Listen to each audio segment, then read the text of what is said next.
पराठे तो हम सभी लोग रोज़ाना नाश्ते में खाते हैं, लेकिन आज मैं यहाँ पर आपको बहुत ही स्पेशल पराठा बनाना सिखाने वाली हूँ, जिससे आपका पेट तो भर जाएगा लेकिन मन नहीं। और घर वाले और बच्चे तो इस पराठे के दीवाने हो जाएंगे। तो चलिए फिर रेसिपी स्टार्ट करते हैं। बिस्मिल्लाहिर्रहमानिर्रहीम। अस्सलामुअलैकुम माय यूट्यूब फैमिली, क्या हाल है? उम्मीद है आप सब लोग अल्लाह के फजल से ठीक ठाक होंगे। तो आज यहाँ पर मैं आप लोगों को बहुत ही स्पेशल पराठा जो है वो बनाना सिखाने वाली हूँ, क्योंकि बाज़ औक़ात होता है कि हम रोज़ाना ही एक किस्म का पराठा जो है वो खा कर तंग आ जाते हैं और दिल करता है कि कुछ चटपटा सी चीज़ जो है वो खाई जाए। तो इसके लिए ना तो आपको ऑमलेट की ज़रूरत होगी, ना इसके साथ आपको किसी अचार की ज़रूरत होगी, ना किसी सालन की ज़रूरत होगी, बल्कि यही एक ही पराठा जो है वो आपकी सारी इन तमाम चीज़ों को कवर कर लेगा। तो चलिए फिर देखते हैं कि इसके लिए हमें किन किन चीज़ों की ज़रूरत है। इस पराठे की स्पेशल बात इसकी यूनिक स्टफिंग है, जिसकी वजह से आपके बच्चे और बड़े इसके दीवाने हो जाएंगे। तो इसके लिए यहाँ पर देखें, मैंने 1 कप गेहूं का आटा लिया है और उसमें मैंने हाफ़ टी स्पून नमक डाला है। आप नमक अपनी मर्ज़ी के मुताबिक भी डाल सकते हैं। और 1 टेबलस्पून मैंने कुटी हुई लाल मिर्च यानी चिली फ्लेक्स जो हैं वो डाले हैं। और फिर इसके बाद आपने इसके अंदर 2 टेबलस्पून देसी घी डाल लेना है, क्योंकि आपको पता है कि पराठे जो हैं वो देसी घी में ज़्यादा मज़े के बनते हैं। लेकिन अगर आप लोगों के पास देसी घी नहीं है तो कोई मसला नहीं है, आप लोग घी डाल सकते हैं, लेकिन ये डालना आपने घी है, ऑयल नहीं लेना। तो यहाँ पर 2 चम्मच आपने घी लेना है और इन सारी चीज़ों को पहले हाथ की मदद से आपने अच्छी तरह से मिक्स करना है, ताकि घी, आटा और नमक जो है वो अच्छी तरह से मिक्स हो जाए। और फिर इसके बाद आपने नॉर्मल पानी, टैप का नॉर्मल पानी लेकर उसके साथ थोड़ा थोड़ा डालकर इस आटे को अच्छी तरह से गूंद लेना है। और गूंदने के बाद आपने इसको 15 मिनट के लिए रेस्ट देना है और इस दौरान हम अपनी स्टफिंग तैयार कर लेते हैं। तो अब हम अपने पराठे की स्टफिंग बना लेते हैं। बिस्मिल्लाहिर्रहमानिर्रहीम। तो इसके लिए हम सबसे पहले एक फ्राई पैन लेंगे और उसके अंदर हम 2 टेबलस्पून कुकिंग ऑयल डालेंगे। अगर आपके पास सरसों का तेल है तो आप वो भी डाल सकते हैं, और अगर आप घी डालना चाहते हैं तो वो भी डाल सकते हैं। लेकिन यहाँ पर मैंने ऑयल डाला है और उसके अंदर आपने 1 टीस्पून भरकर ज़ीरा डालना है, साबुत ज़ीरा डालना है। और उसके साथ 1/4 टीस्पून आपने अजवाइन डालनी है। लेकिन यहाँ पर मैंने अजवाइन और कलवंजी जो है उसको मिक्स करके रखा हुआ है और मैं उसमें से 1/4 टीस्पून जो है वो डालूँगी। अगर आप भी इस तरह डालना चाहें तो आप भी कलवंजी और अजवाइन को मिक्स करके रख लें और वो 1/4 टीस्पून इसमें डाल दें।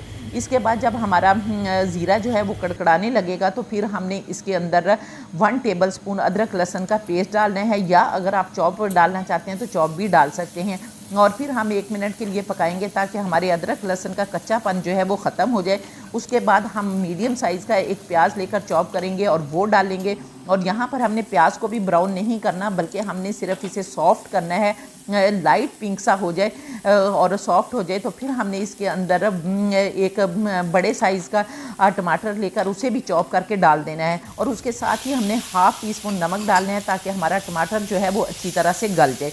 इसके बाद आपने इसके अंदर जो मैंने पहले टमाटर की चटनी आपको बनाना, स्पेशल टमाटर की चटनी बनाना सिखाई है ना, अगर तो वो टमाटर की चटनी आपके पास है तो आपको ये वाली स्टफिंग बनानी नहीं पड़ेगी, क्योंकि असल में यूनिक स्टफिंग जो है वो होगी। तो आपने पहले वो, उसका लिंक मैं डिस्क्रिप्शन या आई बटन में दे दूँगी। आपने पहले वो चटनी बनानी है और उसके बाद उस चटनी के साथ क्या करना है वो मैं आप लोगों को आगे चल के बताऊँगी। अब हम, मेरे पास चूँकि वो चटनी भी बची हुई है तो वो भी थोड़ी सी जो चटनी है मैं इसके अंदर डाल लूँगी, ठीक है। और हाफ़ टी-स्पून ही आपने इसमें हल्दी पाउडर डालना है और 1 टीस्पून आपने इसमें लाल मिर्च पाउडर डालना है। 2 टीस्पून आपने इसमें धनिया पाउडर, खुश्क धनिया पाउडर डालना है।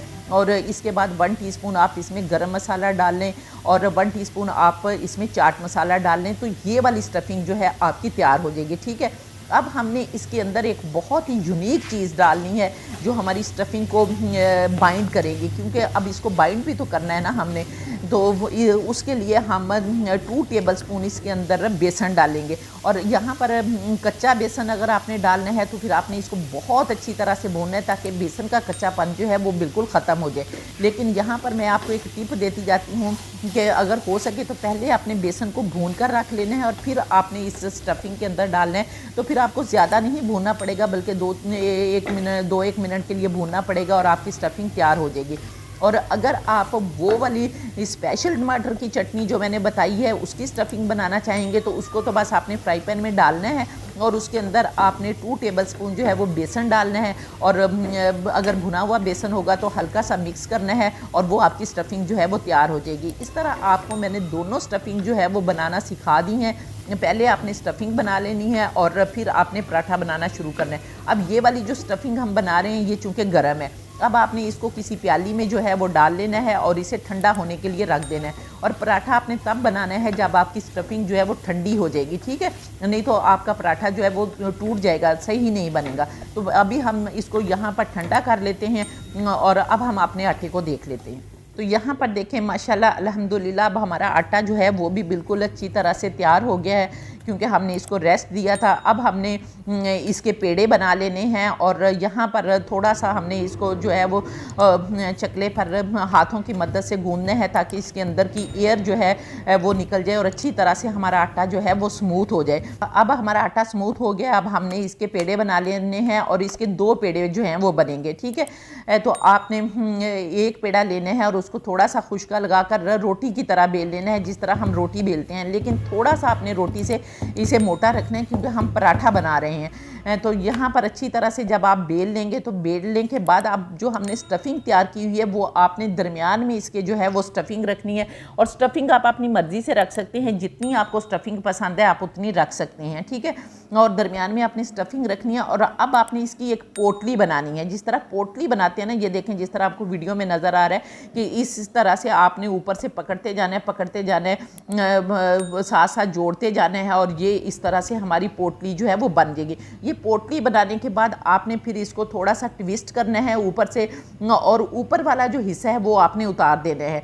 वो हम फिर दोबारा से जब पेड़ा बनाएंगे तो उसमें शामिल कर लेंगे। तो ये अब हमारी पोटली जो थी उसके ऊपर से हमने उसका जो ऊपर वाला मुंह था वो उतार दिया और अब फिर से हमारे पास एक किस्म का पेड़ा जो है वो आ गया है। अब हमने दोबारा से खुश्का लगाना है इसको और खुश्क आटा लगाकर हमने इसको बिल्कुल रोटी की तरह बेल लेना है, लेकिन वही बात कि रोटी से थोड़ा सा मोटा आपने बेलना है क्योंकि हम पराठा बना रहे हैं। और ये माशाल्लाह इतना खस्ता होगा, इतना मज़े का होगा कि जो बूढ़े लोग हैं वो भी खा लेंगे और जो बच्चे हैं वो भी खा लेंगे। ये इतना नरम होता है, इतना मज़े का होता है कि जब आप बनाएंगे तो आप देखेंगे कि वाह भाई वाह, ये तो बहुत ही मज़े की चीज़ आपने बता दी, पहले क्यों ना हमें पता चला इस तरह के पराठे का।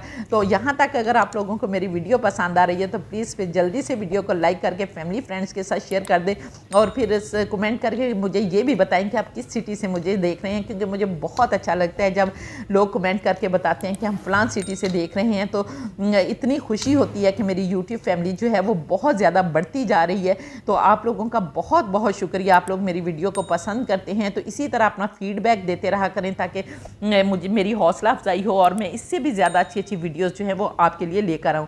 तो यहाँ पर देखें माशाल्लाह अल्हम्दुलिल्लाह हमारा फ्राई पैन भी गर्म हो गया। तो बिस्मिल्लाहिर्रहमानिर्रहीम हम इसके अंदर पराठा डाल देते हैं। तो ये देखें अल्हम्दुलिल्लाह हमने पराठा डाल लिया है और अब हम इंतज़ार करते हैं कि हमारा पराठा जो है वो एक तरफ से पक जाए और जब पकेगा तो फिर हम इसको फ्लिप करेंगे।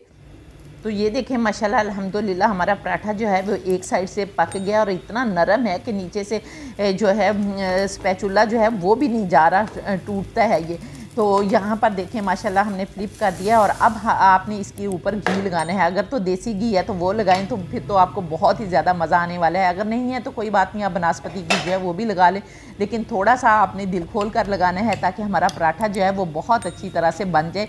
और अब घी लगाने के बाद हम दोबारा से इसको फ्लिप करेंगे ताकि हमारा पराठा जो है वो घी के साथ दोबारा से इस तरफ से जो है वो बन जाए। और अब हम इसको ज़्यादा घुमाएंगे नहीं क्योंकि ये बहुत सॉफ्ट पराठा है, तो इसलिए ताकि हमारा पराठा जो है वो टूटे ना, तो इसको आराम से हम जो है वो दोबारा से फ्लिप करेंगे और उस साइड से भी पका लेंगे। और उस साइड से पकाने के बाद दोबारा हम अपना पराठा जो है वो फ्लिप करेंगे। तो ये देखें माशाल्लाह अल्हम्दुलिल्लाह कितना ज़बरदस्त और कितना प्यारा हमारा पराठा बनकर तैयार हो गया और जब हम दबाते हैं तो कितना फूलता है। तो ये माशाल्लाह बहुत ही प्यारा और मज़े का पराठा बनेगा, इसलिए आप इसको ज़रूर ट्राई करें और यहाँ पर बेख्तियार कहने को दिल कर रहा है कि फ़ाबी अला रब्बिकुमा तुकज़्ज़िबान, कि अल्लाह ताला ने कितनी प्यारी प्यारी नेमतें हमें दी हैं कि हम उनसे क्या से क्या बनाकर खाते हैं और अल्लाह ताला का शुक्र अदा करते हैं। तो उम्मीद है कि आपको मेरी ये रेसिपी पसंद आई होगी। अगर पसंद आई है तो प्लीज़ जल्दी से वीडियो को लाइक करके फैमिली फ्रेंड्स के साथ शेयर कर दें, और अगर हो सके तो ग्रुप्स में भी शेयर कर दिया करें ताकि ज़्यादा से ज़्यादा लोग इससे फ़ायदा उठा सकें। और मेरे चैनल को सब्सक्राइब करने के साथ बेल बटन को ज़रूर दबा लिया करें ताकि मेरी हर नई वीडियो का नोटिफिकेशन सबसे पहले आपको मिले और आप लोग मेरी यूज़फुल वीडियो से फ़ायदा उठा सकें। तो इंशाअल्लाह ताला नेक्स्ट वीडियो में आपसे दोबारा मुलाकात होगी। तब तक के लिए अपना बहुत सारा ख्याल रखें और मुझे अपनी दुआओं में याद रखें। अल्लाह हाफिज़।